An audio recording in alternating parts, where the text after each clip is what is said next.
नमस्कार। Study classes में आपका स्वागत है। आज हम लेसन प्लान यानी पाठ योजना को देखेंगे। जो विषय है हमारा यह है इतिहास, जबकि जिस टॉपिक पर लेसन प्लान बनाया गया है वह है क्या बताती हैं हमें किताब और कब्रें। ये कक्षा 6 से संबंधित है। सामाजिक अध्ययन के अंतर्गत आप एक पुस्तक देखेंगे जिसका नाम है हमारे अतीत। उसमें आपको ये चैप्टर देखने को मिलेगा जो कि इतिहास के अंतर्गत ये टॉपिक आता है। तो आइए हम लेसन प्लान यानी पाठ योजना को देखते हैं। अगर और भी लेसन प्लान आप अगर देखना चाहें तो प्लेलिस्ट में जाकर वहाँ से देख सकते हैं।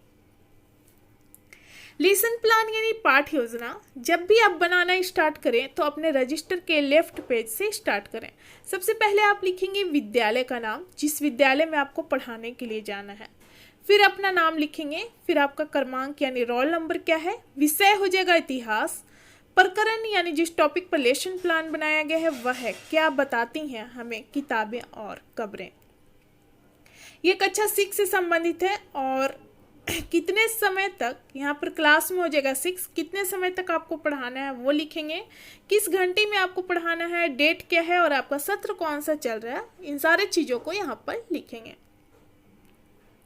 उसके बाद समान उद्देश्य जो होता है विषय से संबंधित होता है। इसमें हम 5 पॉइंट डालेंगे।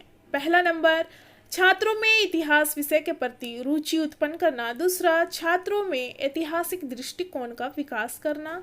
तीसरा, छात्रों में सामाजिक व्यक्तित्व का विकास करना। चौथा है छात्रों में कल्पना व चिंतन शक्ति का विकास करना। और पांचवा है छात्रों को मानव समाज के विकास से अवगत कराना। उसके बाद विशिष्ट उद्देश्य में हम ये प्रकरण से संबंधित पॉइंट को लिखते हैं। इसमें भी 5 पॉइंट आप लिखेंगे, जैसे कि छात्र जो हैं प्राचीन काल के बारे में जान सकेंगे, छात्र वेदों के बारे में जान सकेंगे, छात्र प्राचीन काल के कब्र के बारे में जानकारी प्राप्त कर सकेंगे। और चौथा नंबर जो है छात्र वेदों से ज्ञान प्राप्त करेंगे। और 5वां नंबर यहाँ पर लिखेंगे छात्रों में प्राचीन किताब और कब्र से संबंधित पत्र पत्रिका को पढ़ने की रुचि विकसित हो सकेगी। अब यहाँ पर राइट पेज में आएंगे हम।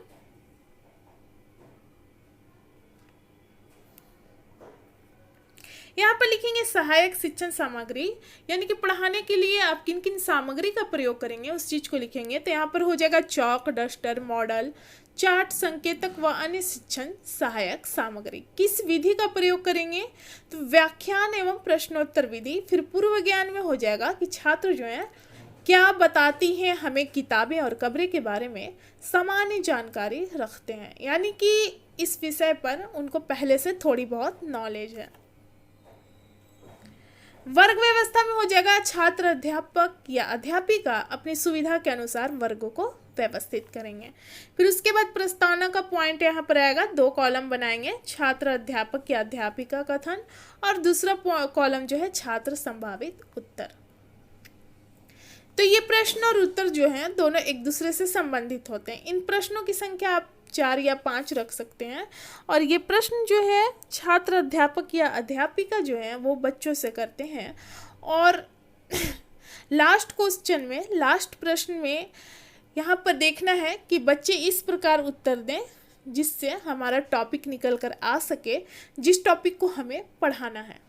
जैसे कि पहला नंबर यहाँ पर है, छात्र अध्यापिका प्रश्न करती हैं बच्चों से कि आखेटक खाद्य संग्राहक मानव किस चीज से बने औजार व हथियार का प्रयोग करते थे।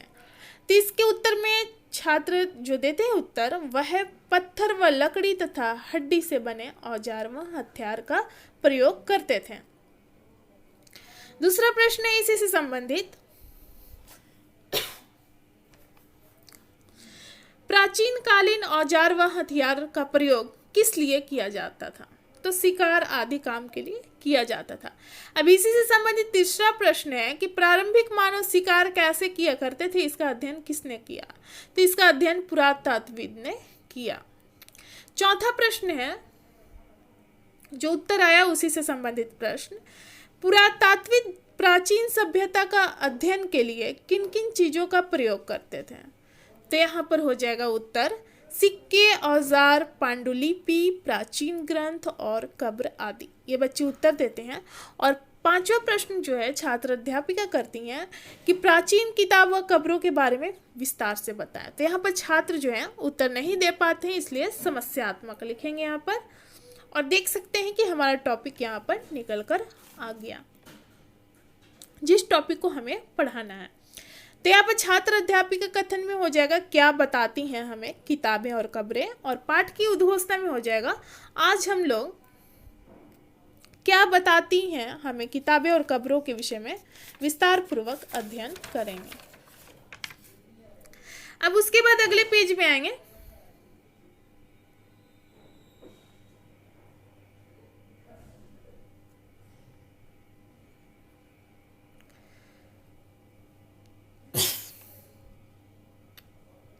यहाँ पर 4 कॉलम बनेगा।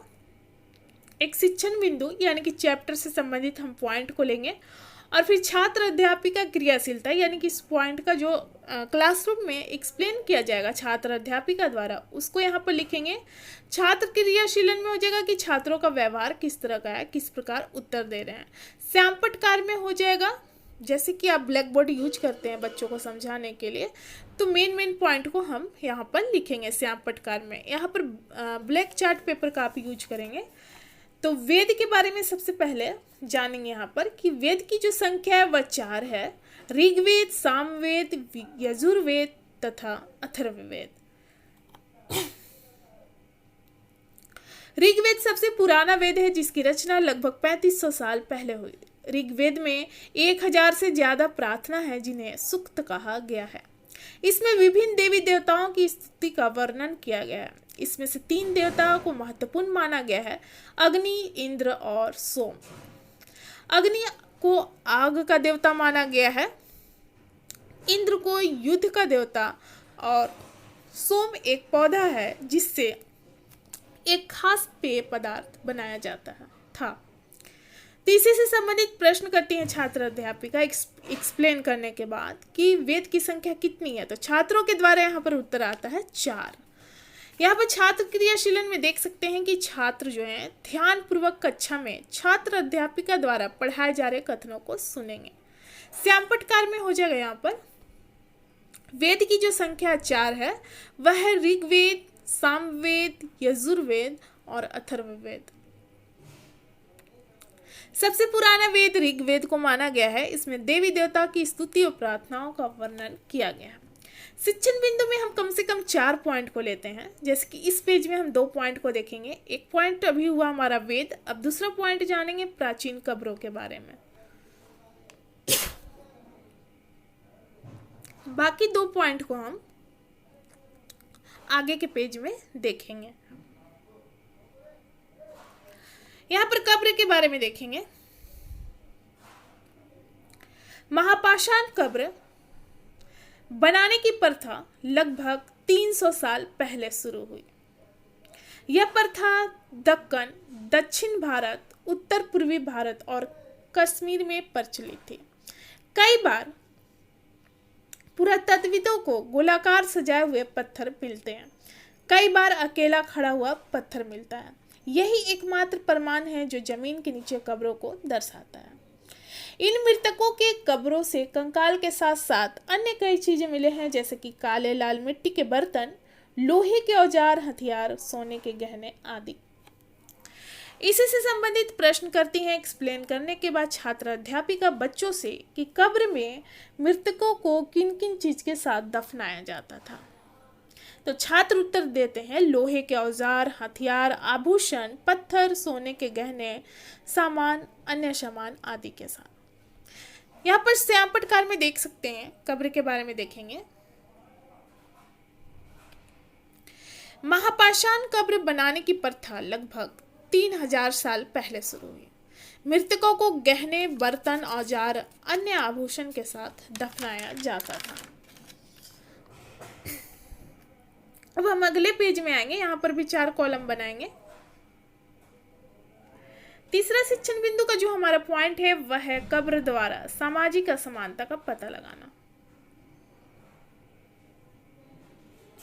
प्रायः एक कब्र की तुलना में यहाँ पर छात्र अध्यापिका जो है इस पॉइंट को एक्सप्लेन करेंगी क्लासरूम में। तो यहाँ पर देखेंगे कि प्रायः एक कब्र की तुलना में दूसरी कब्र में ज़्यादा चीज़ें देखने को मिलती थी, यानी कि सभी कब्रें एक समान नहीं थी, अन्य अन्य चीज़ों को देखने को मिला। जैसे एक व्यक्ति के कब्र में 33 सोने के मनके और शंख पाए गए हैं, जबकि दूसरे कंकाल के पास यानी कि कब्र में सिर्फ कुछ मिट्टी के बर्तन ही पाए गए। यह दफनाए गए लोगों की सामाजिक स्थिति में भिन्नता को दर्शाता है, जिसमें कुछ लोग अमीर थे तो कुछ लोग गरीब थे, कुछ लोग सरदार थे तो कुछ अनुयायी थे। इसी से संबंधित प्रश्न करती हैं छात्र अध्यापिका बच्चों से कि अमीर व गरीब घर के मृतकों की पहचान कैसे होती है। तो छात्रों के द्वारा उत्तर आता है मृतक के कब्रों से मिली वस्तु व चीज के आधार पर। यहाँ पर देख सकते हैं कि कक्षा में छात्र अनुशासन बनाए रखेंगे। और श्याम पटकार में देख सकते हैं कब्र द्वारा सामाजिक असमानता का पता लगाना। तो यहाँ पर देखेंगे जो श्याम पटकार है, मृतकों के कब्रों से मिली वस्तु, आभूषण, बर्तन आदि के आधार पर हम सामाजिक असमानता का पता लगाते हैं कि जो लोग थे वो कैसे घराने में रहते थे, उनकी घर परिवार की स्थिति क्या थी। तो मिली वस्तु के आधार पर हम आसानी से पता लगा सकते हैं। चौथा शिक्षण बिंदु जो है वह खास परिवार के लिए कब्रगाह है। कहीं कहीं महापाषाण में एक से अधिक कंकाल मिले हैं। यह दर्शाता है कि एक ही परिवार के लोगों को एक ही स्थान पर अलग अलग समय पर दफनाया गया था तथा बाद में मरने वाले लोगों को पोर्ट होल के रास्ते कब्रों में लाकर फिर वहीं पर दफनाया जाता था उनको। ऐसे स्थान पर गोलाकार लगाए गए पत्थर या चट्टान चिन्ह का काम करते थे, जहां लोग आवश्यकता अनुसार शव को दफनाने दोबारा आ सकते थे। यानी कि उनके परिवार के जो फैमिली थे, सदस्य थे, वो जो मरते थे फिर उनको वहीं पर लाके दफनाया जाता था। यानी कि एक ही परिवार के कई लोगों को उसी कब्र में दफनाया जाता था, जहां लोग आवश्यकता के अनुसार शव को दफनाने दोबारा आ सकते थे। इस तरह की कब्र कुछ विशेष परिवारों के लिए थी। इसी से संबंधित प्रश्न करती हैं छात्र अध्यापिका कि एक ही कब्र में अलग अलग समय पर मृतकों को किस रास्ते से कब्र में लाकर दफनाया जाता था। तो पोर्ट होल के रास्ते से। यहाँ पर देखेंगे खास परिवार के लिए जो कब्रगाहें हैं वो है, यहाँ पर देख सकते हैं श्याम पटकार में कि एक ही परिवार के लोगों को एक ही स्थान पर अलग अलग समय पर दफनाया जाता था। यानी कि जैसे जैसे मृत्यु होती जाती थी उनको उसी कब्र में दफनाया जाता था। अब अगले पेज में हम आएंगे। यहाँ पर प्रस्तुतिकरण का जो था वो समाप्त हुआ। फिर उसके बाद मूल्यांकन करते हैं, यानी कि जो चीज़ हमने पढ़ाया है उसी से संबंधित बच्चों से प्रश्न करेंगे। मूल्यांकन में प्रश्न की संख्या आप 4 या 5 रख सकते हैं और इसका उत्तर बच्चे क्लासरूम में ही देते हैं। पहला है वेद क्या है, दूसरा वेदों की संख्या कितनी है, तीसरा ऋग्वेद की रचना कितने वर्ष पहले हुई, चौथा महापाषाण कब्र क्या है, पांचवा कब्र के साथ अर्थात किन किन वस्तुओं के साथ मृतकों को दफनाया जाता था। मूल्यांकन के बाद पुनरावृत्ति, यानी कि आप जो पढ़ाएंगे क्लासरूम में उसको मूल्यांकन करने के बाद एक बार फिर दोहराएंगे छोटे क्रम में। तो जैसे कि हम यहाँ पर 4 पॉइंट लिख सकते हैं कि भारतीय संस्कृति में वेद जो है सनातन वर्णाश्रम धर्म के मूल और सबसे प्राचीन ग्रंथ है। इसकी संख्या 4 है। ऋग्वेद, सामवेद, यजुर्वेद और अथर्ववेद। सबसे पुराना वेद ऋग्वेद को माना गया है, जिसकी रचना लगभग 3500 साल पहले हुई। प्राचीन कब्र में यह देखा जाता है कि मृतकों को अन्य वस्तु के साथ दफनाया जाता था। और उसके बाद पुनरावृत्ति के बाद गृह कार्य का पॉइंट आता है। इसमें प्रश्न की संख्या 2 रख सकते हैं ताकि बच्चे इस प्रश्न को घर में आसानी से हल कर सकें। जैसे पहला प्रश्न है वेदों के बारे में बताएं, दूसरा ऋग्वेद का वर्णन करें। तो जो लेसन प्लान यानी पाठ्य योजना है यहाँ पर समाप्त होता है। मिलते हैं अगले वीडियो में। धन्यवाद।